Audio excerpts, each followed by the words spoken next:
Good evening. My name is Elena Rodriguez Olivero. I'm from Monteria. I live in Bogotá. I am studying business administration. Introducing the theory Likatabroni.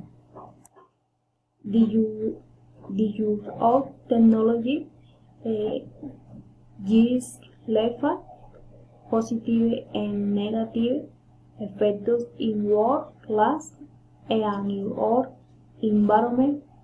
For example, the effect of positive invention in medicine, invention in communication.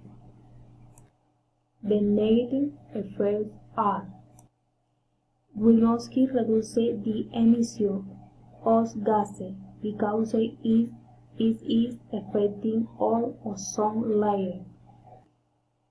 Technology addiction will separate us from the family.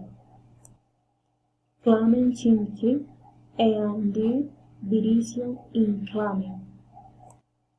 They are severely damaging our planet.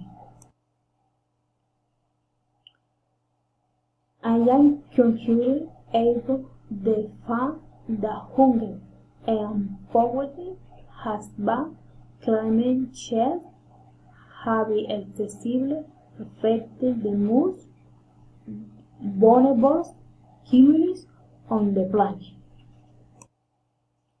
So we must find the way to mitigate the problem. For example, invest in clean, renewable energy, such as solar energy. Support more sustainable agriculture and low emission to eliminate hunger in communities. Thank you and bye bye.